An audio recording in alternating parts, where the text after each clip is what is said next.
Hello and welcome.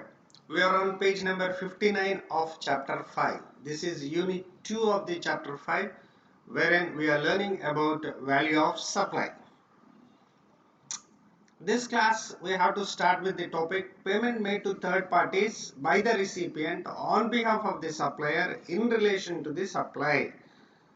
It is dealt by section 15 subsection 2 clause B. Now here three issues are involved. One issue is payment is made to a third party. Payment is made to a third party. Who made the payment? The recipient has made the payment. On whose behalf the payment has been made? The payment has been made on behalf of the supplier. Of course, in fact, there are four items that are to be taken into consideration, and that too in relation to supply. Now, what will happen is sometimes a supplier may need to incur various expenses in order to make a particular supply of good or services. In the normal course, what will happen? He will pay these amounts to the third parties, and all these amounts will be included and will be forming part of the value of the supply, and he charges it from the customer, that is from the recipient of the supply.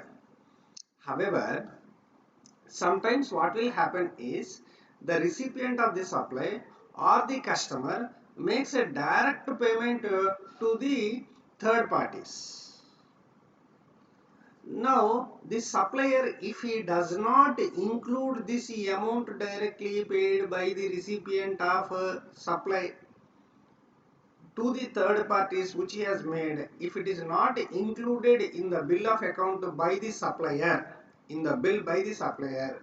still it has to be included in the value of the supply.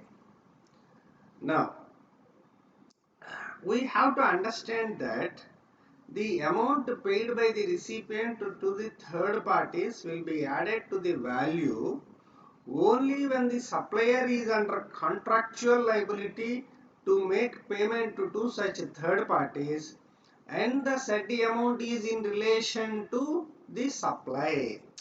What you have to understand here is all these conditions are to be satisfied. The payment is made to the third party by the recipient. However, he is making on behalf of the supplier. Actually, the supplier is under the contractual obligation to pay to the third party. However, it has been met by the recipient of a supply. And the payment made to the third party by the recipient should also be in relation to the supply. All these four conditions are to be satisfied for that amount paid to the third parties to be included in the value of supply. We will understand this by way of an example. Grand Biz contracts with ABC company to conduct a dealers meet. Now, who is conducting the dealers meet? ABC Co is the company whose dealers meet has to be conducted. However, the event organization has been entrusted with Grand Biz. So, the person who whose dealer meet is going to be conducted is ABC company's dealer meet is going to be conducted. However, this will be conducted by Grand Biz. So, here who is the supplier? Grand Biz is the supplier. Now, who is the recipient? ABC Co is the recipient. Grand Biz contracts with vendors to deliver goods like services or service like water, soft drink, audio system, projector, catering, flowers, etc. At the venue on the stipulated dates at the stipulated price. Grand Biz is liable to make these payments as contracted, because Grand Biz has entered into a contract with the soft drink supplier, with the audio system provider, with the projector provider, with the caterer, and with the flower providers. Now, the soft drink supplier wants payment upon delivery. Now, what happened? The place where the dealers meet is to be conducted is the ABC Co place. Now the soft drink fellow brought the crates of cool soft drinks and has placed at the venue. But at the time of the delivery itself, this soft drinks fellow wants the payment. So what happened is ABC and Co agrees to pay the bill raised by the soft drink vendor. Now, now the pay the bill raised by the soft drinks vendor on grand biz. So on whom the bill has been raised? The bill has been raised on grand biz. However, who made the payment? ABC Co made the payment. Now, well, the Grand Biz prepares invoice to be charged from ABC Co. What they have to do is they have to also add the value of the soft drinks, the payment which has been paid by the recipient ABC Co. to the third party, right? Incidental expenses as dealt in section 15 subsection 2 clause C. Now sometimes what will happen is commission or packing charges etc. will be charged by the supplier, or he may do anything to the goods or service and in relation to that supply at the time or before the delivery or goods or supply of service. Now all these charges have to be should form part of value of supply. Now let's take each one item separately. Commission. Now what will happen is the commission may be paid to an agent and this may be recovered from the buyer of the goods or service. This has to be part of the value of supply. Now coming to packing. If it is charged by the supplier is a part of supply. Inspection or certification charges, it has to be added to the value of supply. Installation and testing charges, this also is to be added because it is something done by the supplier in respect of the supply at the time of making of the supply. Weighing charges, loading and designing charges incurred before the supply, all these items have to be included. Now coming to outward freight and transit insurance. Let us say Mr. A is selling goods and the price of the goods is 1000 rupees and he is also charging freight. Now because the freight has been paid by the supplier himself, freight 100 rupees, and add insurance 20 rupees. What is the total money that has been collected from the recipient? The money to be collected from the recipient is 1120 rupees. Now, should this 100 rupees and 20 rupees should also form part of the value of the supply. Now, here if you can understand, the two or more taxable supply of goods or services are being done. Here goods or property in goods is transferred and freight and also insurance. These two are services, this is a good. Now, this is a composite supply. Now these are bundled. These are bundled, naturally bundled of course. There is a principal supply, that is supply of goods. So the freight and insurance are also be charged to GST at the rate at which the goods are charged, because here the goods are a principal supply. Now suppose the goods are sold ex factory. The goods are sold ex factory price and the freight and insurance are to be met by the recipient, are to be met by the recipient, they have to be paid by the recipient, then they will not be included in the value of supply. Only 1000 rupees will be the value of supply. So here what you have to understand is, if goods are sold ex factory, right, means the freight and insurance are to be paid by the recipient, then only 1000 rupees is to be taken. But however, the freight has been met by the supplier and has been collected from the recipient, then it has to be included in the value of the supply. Here it will become a composite supply, and the price at which the principal supply is chargeable to GST is the freight and insurance shall also be chargeable at the same rate as that of the principal supply. Next comes interest, late fee, penalty for delayed payment. This will also form part of the supply. However, you very well know that the addition in the value of the supply by way of interest, late fee or penalty for delayed payment, the time of supply for these three items will be the time of the time at which the amount has been received by the supplier. Okay, suppose let us take the example. A supply price at 2000 is made with a credit of 1 month. Interest of 12% is charged. The payment is received after 2 months from the date of supply. So 1% per month on 2000 for month after 1 month, because the credit period is only 1 month, but payment is received after after 2 months. Therefore, the interest used to be charged on 1% on 1 month. So 2000 into 1% for 1 month is 20 rupees. So interest of 20 rupees is charged, and therefore the value of the supply will be 2020. Now, however, the time of supply for 2000 is at one time, and time of supply for 20 is at one time. What is the time of supply for 20 rupees? The date on which such amount is received by the supplier. So when you receive this 20 rupees, it will be the time of supply. Next comes subsidies.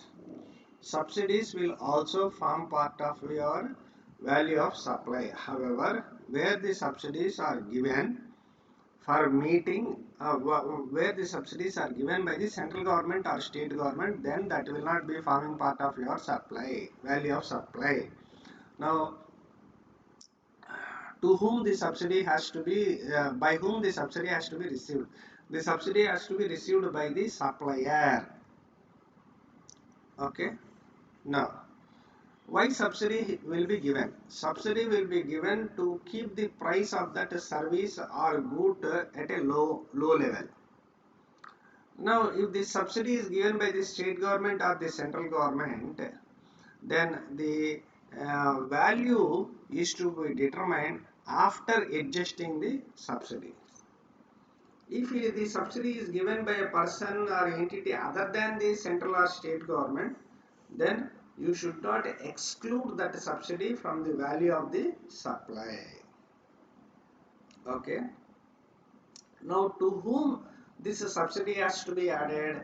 Subsidy is to be added to the value of the supply made by the supplier who receives the subsidy. Now, you should also take into consideration that only subsidies which are directly linked to the price of the goods or services are to be added to the value of service. Blanket subsidies or donations received shall not be included in the price. You will be able to appreciate this provision only when you go through an example. Now let's go through an example. The selling price of a notebook is 50 rupees. The selling price of a notebook is 50 rupees. Now this shopkeeper or the bookstore fellow sells the notebook at 50 rupees. If I go and ask for a notebook, he will charge me 50 rupees. But however, now this also to whom he will be selling, if I go and ask him, he will charge me 50 rupees. But a school student from a government school approaches him for a notebook, this fellow will charge only 20 rupees. Now, why is he going to charge 20 rupees? Because there is one company there is one company, and that company entered into an agreement with the shopkeeper and asked the shopkeeper to charge a student from a government school only rupees 20. Then this fellow told, my dear friend, I am selling the book for 50 rupees. How can I sell it for 20 rupees? The shopkeeper fellow was told that the company will pay him the balance 30 rupees. Now this is a subsidy. Okay. Now, if this 30 rupees is paid by the central government or state government, then the value of supply is only 20. But however, this 30 rupees subsidy, who has paid? Here, a company has paid. So the value, though the shopkeeper sold the book to the student of a government school only for 20 rupees, but still he has to pay GST on 50 rupees because the value of the supply is to be taken as 50 rupees. It's not a 20 rupees. So the value of the subsidy is to be added to the value of a supply. If the subsidy has been given to the supplier by a person other than central government or a state government. Now the subsidy should also be in relation to the supply. Now let us say the company gave the shopkeeper a blanket donation or a blanket subsidy. Then it has no relation to the supply, and hence there will not be any change in the value of the supply. Right? Now coming to the most important and controversial topic, that is exclusion of discounts from the value of supply dealt by section 15 subsection 3. Here we will be understanding two types of discount. One type of discount will be allowed from the value of the supply. Another type of discount will not be allowed from the value of the supply. Now discounts are very common in business. There are a number of or kinds of discounts that are given by the suppliers to their customers. And to name a few examples of the kinds of discounts that are being offered by the suppliers to the customers include a trade discount, a cash discount, a volume discount, a quantity discount, a performance discount, and a whatnot discount. Many kinds of discounts will be given by the suppliers.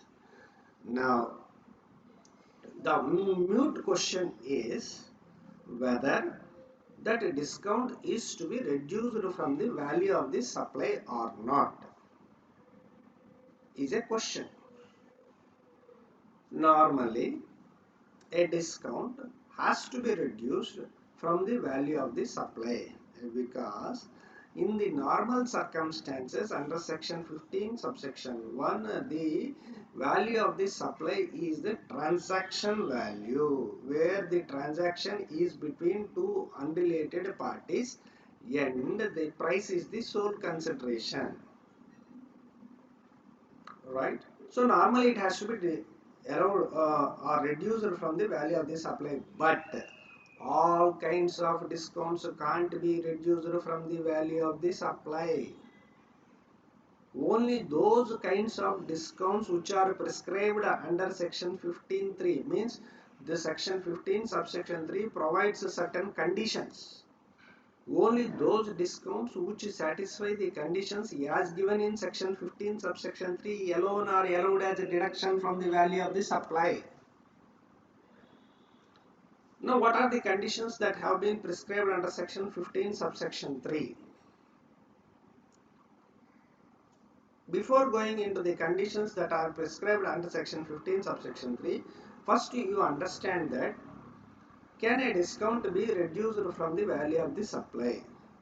If the conditions specified in 15 subsection 3 are satisfied, discount can be reduced from the value of supply. If conditions all the conditions. If any of the conditions as prescribed under section 15 subsection 3 are not satisfied, then discount can't be reduced from the value of the supply. Now, what are the discounts which are allowed as a deduction from the value of the supply? Discounts given before or at the time of supply and shown in the invoice, that will be allowed as a reduction from the value of the supply, or such discount will not form part of the value of the supply. Somebody came to me, I am a shopkeeper. He inquired about the price of the product. I told him 100 rupees. Now he asked me whether I can supply that product to him for rupees 95. I agreed and I raised a bill.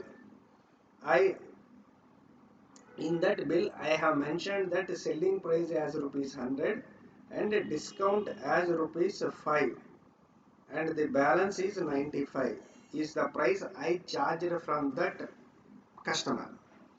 Now, is this 5 rupees allowed as a deduction or from the value of the supply? Yes, because this discount has been offered by me before or at the time of supply, and also I have showed it in my invoice. Therefore, it will be, yeah, they allowed to be reduced from the value of the supply. Now coming to post supply discounts. Coming to post supply discounts. Sometimes what will happen is a discount can't be determined at the time of or before the supply itself. Sometimes I will not be in a position to determine what is the discount that I should offer to the customer at the time of supply or before the supply. Right? In such a case, when the discount will be allowed from the value of the supply. Let us say, let us take the example of a cash discount. Why a cash discount will be offered? A cash discount will be offered to encourage the customer to make the payment in time. Now, the discount has been established before or at the time of supply. At the time of supply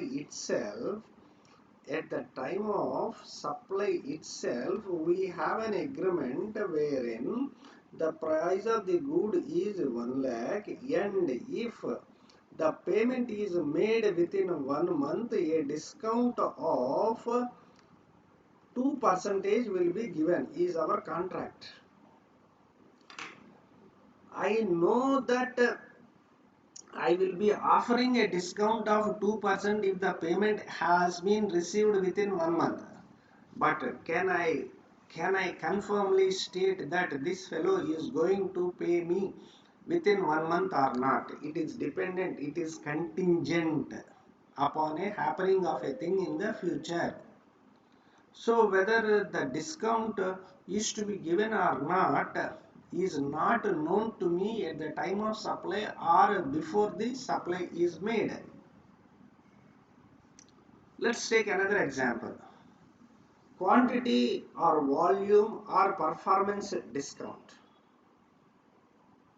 I have a wholesaler who regularly procures goods from me. I am a distributor. So that fellow, based upon his requirement, will continuously place orders with me and I continuously supply goods to him. Now, as a distributor, I have entered into a contract with that wholesaler that where during a year, if so and so volume is made, so and so discount will be given, so and so volume is made, so and so discount will be given. We have an agreement. Now, at the time of giving the goods, first consignment of goods, do I know whether what will be the total quantum of business that will be carried out by that person? Do I know it or not? I can't know. It is dependent upon the happening or not happening of an event in the future. But however, at the end of the year, I will be able to know what is the total quantity that has been bought by that customer from me, and I will be able to quantify the discount that I will be able to give to that customer. So, in these post supply scenarios, what will happen is I will not be in a position to record the discount in my invoice itself, because point number A states that discount will be allowed when it is given at the time of or before the supply and it is recorded in the invoice. But post supply discounts, I will not be in a position to record those discounts in the invoice, right? So the post supply discounts which are allowed after the supply is made will be allowed as a deduction from the value of the supply if two conditions are satisfied. What are those two conditions? Discount is allowed in terms of an agreement that existed at the time of supply and be worked out invoice wise. The discount can't be a blanket discount. If it happens to be a blanket discount, that to post sale, post supply discount, it can't be allowed or reduced from the value of the supply. Now, there should be an agreement that existed at the time of the supply itself, and that discount should be capable of being calculated or computed invoice wise. And what is the second condition? Proportionate input tax credit should have been reversed by the recipient. Now what will happen is the buyer might have paid the GST on the gross value. Now when a credit note is issued by the supplier for a discount, the buyer, what he has to do is he has to reverse the proportionate amount. He has to reverse the proportionate input tax credit that has been availed. Now this can be explained by way of an example. This can be explained by way of an example. Let us say at the time of supply, an invoice has been raised. In that invoice, the value of goods is 10 lakhs. Add GST at the rate of 5%, 50,000. 50,000. There is another second invoice. It is again 12 lakhs, and again there is 5% GST. There is a third invoice. Like that, that fellow went on buying from me. Went on buying from me. Now, at the time of initial contract, what we both of us agreed is, if the total value of supply during the year exceeds 50 lakhs, I will be offering a discount of 1%. Now at the time of first invoice, do we know whether discount is going to be given? No, I don't know.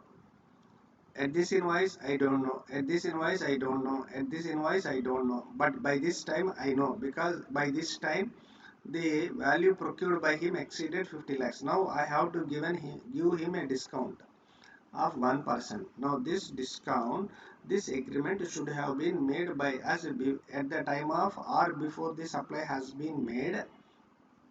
Point number one. And I should be able to calculate it invoice wise. On this how much discount I have to give? I have to give 1% of 10 lakhs, that is 10,000. On this how much I have to give? 12,000. I am able to calculate. But this is the first condition. What is the second condition? The recipient should have reversed, because the recipient what is has done is, for the first invoice he took 50,000 ITC. For the second invoice he took the full ITC. Third invoice he took it. Fourth invoice also he took it. Now here the discount is coming and a credit note is being issued. credit note is being issued by the supplier. Now, what this recipient has to do is the GST amount mentioned in the credit note has to be reversed by the recipient. This condition is also very important in order to reduce the value of supply in respect of post supply discount. Now, if any of the above conditions are not satisfied, the GST liability of the supplier cannot be reduced. But if any of these conditions fail, the supplier can issue a commercial credit note or a financial credit note for the value of the discount. The GST liability of the supplier will not be reduced, and the recipient need not also reverse any amount. Okay. Now we'll go to a flow chart. Now, what is a commercial credit note or a financial credit note? It is not governed by GST law and is issued only for the value of discount or reduction in the value of supply without there being any GST effect. Credit notes we will understand in chapter number 8. Okay, right. Now here we have a pictorial representation whether discount can be reduced from the value of the supply or not. If discount is given at the time of supply and is shown in invoice, it will not form part of supply. If the discount is given before supply and shown in the invoice, not shown in the invoice, then discount can't be reduced. It will be part of the supply, right? Now, if discount is given after the supply and there is an agreement at the time of supply and it can be linked to invoice and a proportionate ITC is reversed by the recipient, then discount will not be included in the value of supply. If any of these conditions fail, then discount will be included in the value of supply. Okay, this is a flow chart for discounts. Okay, now CBEC has issued a certain circular dated 7th of March 2019. Now it is giving clarifications with respect to specific types of discounts that are offered by the suppliers. Staggered discount, buy more, save more offer. In this type of staggered discounts, rate of discount increase with the increase in the purchase volume. Now, what will happen is these type of discounts will be shown in the invoice itself and if they are offered or given at the time of the supply itself. Therefore, see these type of discounts will never form part of the value of the supply because it will go into clause A. The discount is given at the time of or before the supply and the discount is already recorded in the invoice itself. Therefore, it will not form part of the value of the supply. Next, periodic year-ending discount or volume discounts. Now, generally these type of discounts are issued to the stockists. For example, let's assume that if a person buys 10,000 pieces in a year, he would get a additional discount of 1%. If 15,000 pieces are purchased, he will get an additional discount of 2%. Now, you have to check if these types of discounts are offered in the agreement that are being entered into between the supplier and recipient. The agreement should be in existence at or before the time of supply. Now these are post supply discounts. These may not be shown in the invoice itself, but however these are offered post supply. So if they are backed by the agreement, then it will not, the supplier has to give a credit note, the recipient has to reverse the proportionate input tax credit that has been availed, and if both the conditions are satisfied, it will not form part of the value of the supply. Right? Next comes secondary discounts.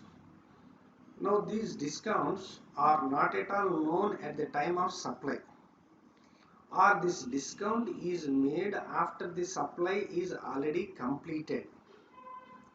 For example, A supplies 10,000 packets of biscuits to B at 10 per packet. Now afterwards what happened is A revises the rate to 9 rupees per biscuit packet. For the 1 rupee for each packet, A issues a credit note. This is secondary discount, because this discount was not known at the time of the supply. There is no agreement. The agreement was to supply at rupees 10.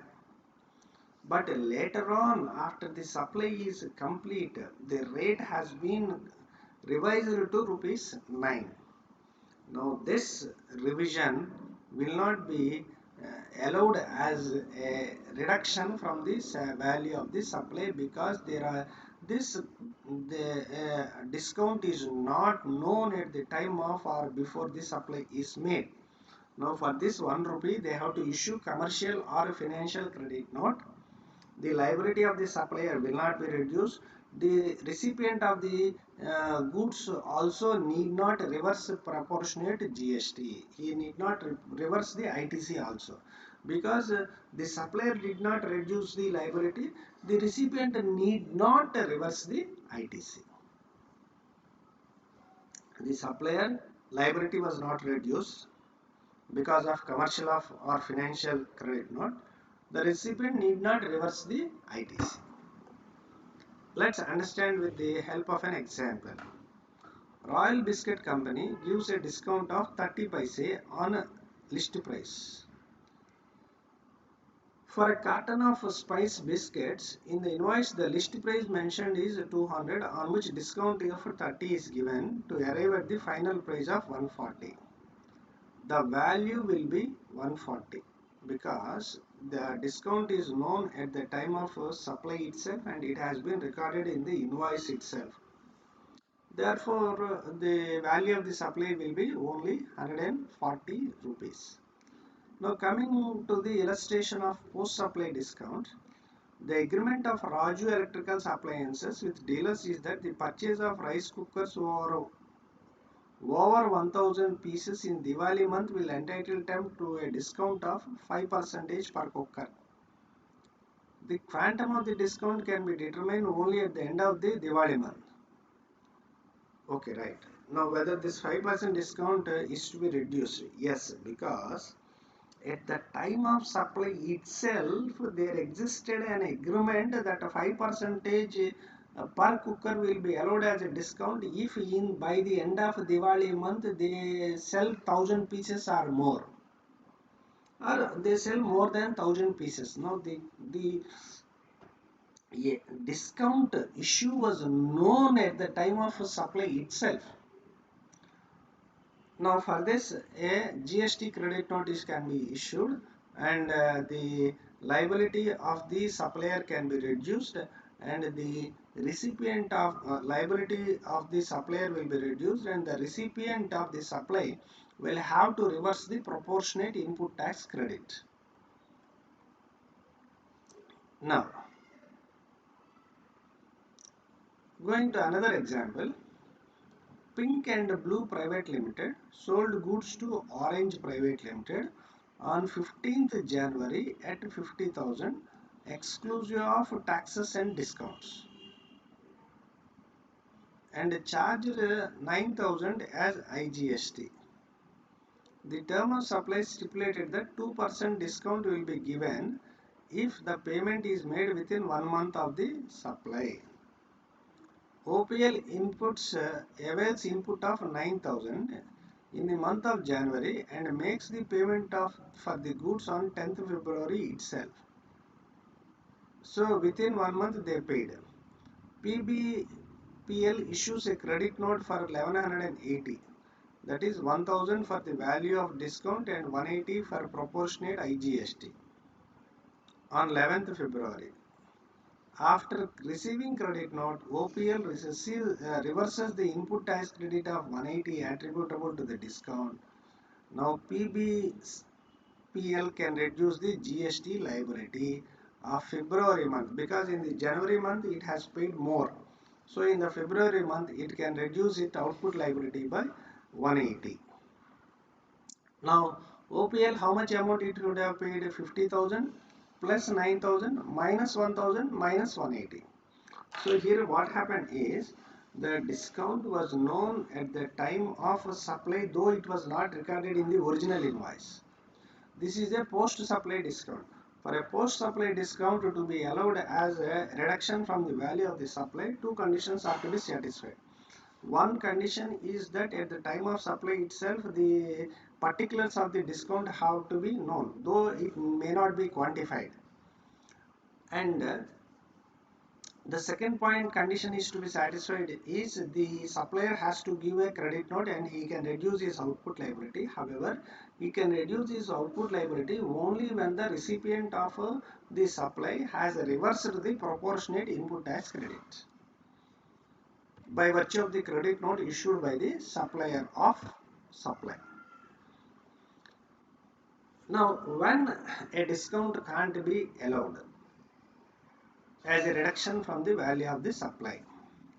Suppose if the terms of supply did not provide for a discount at 2% for payment within 1 month, then what will happen is, though this recipient has paid the money within a period of 1 month, but still what will happen is, only commercial credit note can be issued by the supplier. Only commercial credit note can be issued by the supplier. The supplier should not reduce his liability in the next month, and also the recipient need not reverse the ITC also. Next, a company announces turnover discounts after reviewing dealer performance during the year. The discounts are based on performance slabs and are given as a cashback. Now, do these discounts were known at the time of supply of goods or not is a question. Now in this illustration, the discount details were not known at the time of supply. Therefore, they will not be deducted from the value of those goods. The company will not be able to adjust its excess tax paid, and also the recipient need not reverse the GST input that has been availed by him. Suppose where value can't be determined under section 15 subsection 1 and in respect of notified supplies. Now in these cases, you have to determine the value of the supply in the prescribed manner. The prescribed manner means valuation rules under CGST Act. So under two circumstances, you need to take the rescue of the valuation rules. What are those two circumstances? The first circumstance is where the value can't be determined under section 15 subsection 1, means it is not between unrelated parties. Price is not the sole consideration. Then you have to take the rescue of the valuation rules, or the central government, by way of a notification on the recommendation of the GST Council, what has happened is, they may prescribe a certain class of goods or services wherein the value has to be determined in a prescribed manner. Now we will look into certain illustrations. Black and White Private Limited has provided the following particulars relating to goods sold by it to Colorful Private Limited. What is the list price? 50,000.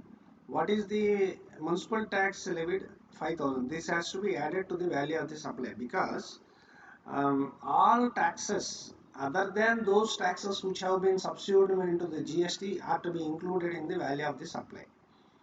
Packing charges is to be included. Receives 2,000 as subsidy from NGO on sale of such goods. 2,000 subsidy has been given. Now this is not a central government or state government, and this is not included in 50,000 rupees. So 2,000 is to be added. The price of 50,000 of goods is after considering the subsidy. Black and White offers 2% discount on list price, which is recorded in the invoice. What is 2% of 50,000? It is 1,000. So 1,000 is minus. So what is the value? Total value 54,000 is the value of supply.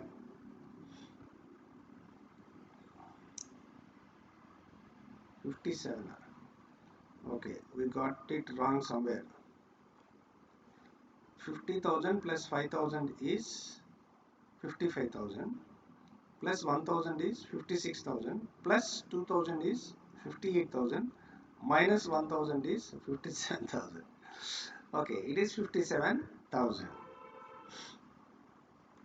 Right. Now coming to illustration 2. Samruddhi Advertisers conceptualized and designed the advertising campaign for a new product launched by New Moon Private Limited for a consideration of 5 lakhs. Samruddhi Advertisers owed 20,000 to one of its vendors in relation to the advertising service provided by it to New Moon. Such liability of Samruddhi advertisers were discharged by New Moon Private Limited, and a New Moon Private Limited delayed the payment of consideration, and 15,000 was paid as interest. Assuming the rate of GST to be 18%. So what will be the value of the supply? First 5 lakh is to be taken. Next 20,000. The amount that has been paid to a third party by the recipient on behalf of the supplier in relation to the supply is to be added. 20,000 is to be added. Now interest, penalty, late fees, etc. will form part of the value of the supply, and 15,000 is here. 15,000 is the interest, but the time of supply for this interest will be the time when the interest amount is received by the supplier. Right. Now received interest of 15,000 means this is inclusive of GST. So what we have to do?